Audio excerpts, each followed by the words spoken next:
Prezados irmãos, louvado seja nosso Senhor Jesus Cristo.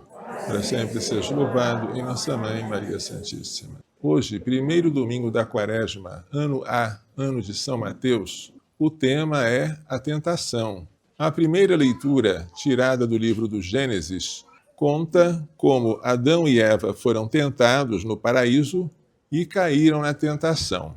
A tentação foi de serem como Deus. Eles poderiam comer de todas as árvores do jardim, menos uma, a que estava no centro do jardim, que era chamada Árvore do Conhecimento do Bem e do Mal. O que significa esta proibição? Não se pode comer deste fruto nem tocar nele, sob pena de morte. A única coisa proibida ao homem é que ele faça suas próprias leis, que ele próprio decida no lugar de Deus o que é o bem e o que é o mal. Só isso. Por exemplo, matar é bom ou é mal? É mal. Assim disse Deus, não matarás. Mas eu, no lugar de Deus, quero dizer, para mim, matar é bom, porque eu tenho raiva de tal pessoa. Será bom para mim vê-la morta. Mal é deixá-la viva. Então, no lugar de Deus, eu mudo o mandamento para dizer o contrário do que Deus disse. Cometer adultério é mal. Mas se alguém disser, para mim, cometer adultério é bom, ruim é ter que ficar respeitando o meu cônjuge. Então, estou me colocando no lugar de Deus para chamar de bom aquilo que Deus chama de mal, e para chamar de mal o que Deus chama de bom. Isso nós não podemos fazer. É Deus quem nos informa o que é o bem e o que é o mal. Nós não podemos ser outros deuses. Foi essa a tentação da serpente. A serpente disse à mulher que ela não morreria se comesse daquela árvore, mas se ela comesse, os seus olhos iriam se abrir, ela ia conhecer muitas coisas, ela conheceria o bem e o mal. E a mulher, então, enganada pela serpente, olhou para o fruto. Não devemos olhar para aquilo que é ocasião de tentação para nós. Ela começou por olhar, depois provou, e por fim deu ao marido, que também comeu. E foi uma tragédia. Os dois perceberam que estavam nus. Dois significados: sem roupa ou sem a graça de Deus. Perderam a graça de Deus. Estão despojados da graça, porque foram enganados pela serpente mentirosa, que na verdade é o demônio. Teceram para si tangas com folhas de figueira, mas folhas de figueira não servem de roupa. Deus vai providenciar para o primeiro casal roupas de peles de animais. Antes do pecado, não era necessária nenhuma roupa. Depois do pecado, não é toda roupa que é conveniente. Deus vai providenciar uma roupa comprida, que possa cobri-los dignamente, e assim protegê-los de uma das concupiscências, que é a concupiscência da carne. Foi assim que o pecado entrou no mundo. Entrou por um só homem, Adão. E este pecado transmitido de geração em geração chama-se pecado original. Nós somos concebidos com o pecado original e nascemos sem a graça. Por isso, toda criança, logo que nasce, está privada da graça de Deus e precisa ser batizada. Não é um pecado que nós cometemos, mas é um pecado que nós contraímos pela geração. Para retirar o pecado original do mundo, um outro homem, que é Jesus, fez-se obediente até a morte. Pela desobediência de um só homem, a humanidade toda foi estabelecida numa situação de pecado. Assim, pela obediência de um só, que é Jesus, que se fez obediente até a morte e morte de cruz, toda a humanidade passará, diz São Paulo, para uma situação de justiça. O que Adão perdeu para nós foi muito, mas o que Cristo, novo Adão, recuperou para nós foi muito mais. Onde abundou o pecado, em Adão, superabundou a graça, em Cristo. De modo que nós estamos numa situação melhor do que a de Adão no paraíso. Cristo conquistou para nós bens maiores do que aqueles de que gozava Adão e Eva antes do pecado original. Por isso, na vigília pascal, no sábado santo, à noite, nós cantamos um hino chamado Exultet, que diz: Ó feliz culpa, a culpa de Adão, que nos valeu tão grande Redentor, que é Cristo. Jesus Cristo não apenas nos livrou do pecado pelo seu sangue derramado na cruz, mas também nos ensinou como vencer as tentações do demônio. A arma usada por Jesus para vencer as tentações foi a palavra de Deus. Mas o demônio é tão astuto que em uma das tentações ele também citou o Salmo 90. O demônio usou da Bíblia para levar Jesus ao pecado. Mas Jesus soube se defender bem. As 3 tentações correspondem às 3 concupiscências com as quais todos nós somos tentados. A concupiscência da carne, que é a tentação do prazer. A concupiscência dos olhos, que é a tentação do possuir, é a avareza, é o ter. E o orgulho da vida, é a tentação de ser aplaudido, elogiado. Vejamos cada uma das tentações que Jesus sofreu no deserto, para, em nosso lugar, vencer o demônio e nos ensinar como vencê-lo.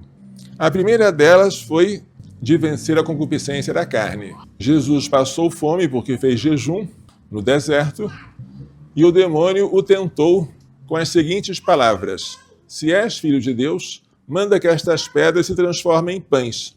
Para que serve o pão? Para ser comido. Comendo o pão dá prazer. É a tentação do prazer, que Jesus venceu, dizendo: não só de pão vive o homem, mas de toda a palavra que sai da boca de Deus. Assim ele venceu a concupiscência da carne. A segunda tentação foi do orgulho da vida. Se és filho de Deus, lança-te daqui abaixo. Daqui abaixo quer dizer do pináculo do templo abaixo. Porque está escrito: Deus dará ordem a seus anjos a teu respeito, e eles te levarão nas mãos, para que não tropeces em alguma pedra. Uma citação do Salmo 90. Será que alguém pode usar a Bíblia para nos levar ao pecado? Pode. E será que alguém, quando bate à nossa porta dizendo que quer nos ensinar a Bíblia, será que essa pessoa pode nos levar ao pecado? Pode. Você cita um versículo só, não cita o contexto em que ele está inserido, dá a ele a interpretação que você quer, e assim você pode usar a palavra de Deus até para levar o outro a pecar. Por isso, a Bíblia deve ser estudada na igreja, e a igreja verdadeira é a católica. Vejamos então. Jesus, no alto do pináculo do templo, recebeu a tentação de se jogar, confiando que os anjos iriam segurá-lo. Ora, quem se joga daquela altura deve contar que vai se esborrachar no chão. Quem se joga dessa altura não deve contar com a proteção de Deus. Isso seria tentar a Deus. Isso seria pôr Deus à prova, como fizeram os israelitas no deserto. Mas Jesus, que está no deserto, ao contrário dos hebreus, que puseram Deus à prova, ele responde ao demônio: também está escrito, não tentarás o Senhor teu Deus. Esta foi a concupiscência chamada orgulho da vida.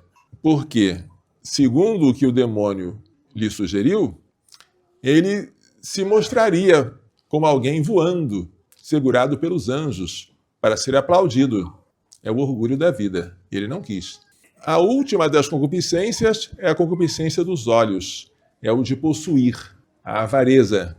Jesus foi para um monte muito alto e o diabo lhe disse: eu te darei todos os reinos do mundo e toda a sua glória, se te ajoelhares diante de mim para me adorar. Jesus iria possuir todas as coisas. Assim disse Satanás. Concupiscência dos olhos. Mas Jesus disse: vai-te embora, Satanás, porque está escrito: ao Senhor teu Deus adorarás e somente a ele prestarás culto. Jesus não podia adorar Satanás, porque Satanás não é Deus. Deveria adorar somente a Deus. E assim ele saiu vitorioso. O diabo deixou e os anjos se aproximaram e serviram a Jesus. A gente vence a tentação da concupiscência da carne pelo jejum. A gente vence a tentação da concupiscência dos olhos pela esmola. E a gente vence a tentação do orgulho da vida pela oração. Pela oração, você coloca Deus no centro e não você próprio para ser aplaudido. Pela oração, você dá a Deus a glória que é de Deus. Nós temos então 3 ferramentas para, nesta quaresma, vencermos a tríplice concupiscência e sairmos vitoriosos das tentações. Aproveitemos todas elas. São 40 dias muito especiais. Não podem ser como os outros. Há pessoas que estão rezando muito, acordando às 4 horas, e eu fico muito contente. Vocês não imaginam quanto, por perceber que as pessoas estão levando a sério a tarefa mais importante, que é a da oração. Mas é bom também subtrair alguma coisa lícita e prazerosa, porque com o jejum a gente vence com facilidade as tentações da concupiscência da carne, não só da gula, no caso de Jesus, mas também dos pecados contra a castidade. Nós temos também que dar esmola. É muito importante nesta quaresma praticarmos atos de misericórdia socorrendo os necessitados. Assim, os necessitados se alegram com a sua ajuda e você se livra de um peso que poderia se tornar um Deus para você. O dinheiro, se você não tomar cuidado, pode tornar-se um ídolo. E a esmola livra você dessa idolatria. É assim que devemos proceder nesses 40 dias.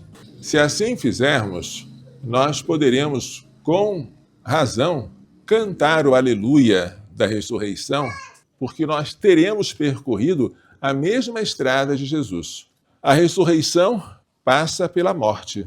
A festa da ressurreição do Senhor passa por uma etapa de mortificação. E como é importante nesta quaresma nós morrermos a cada dia. Que Maria Santíssima e seu castíssimo esposo São José nos façam compreender e praticar tais lições. Louvado seja nosso Senhor Jesus Cristo. Para sempre seja louvado, e nossa Mãe Maria Santíssima.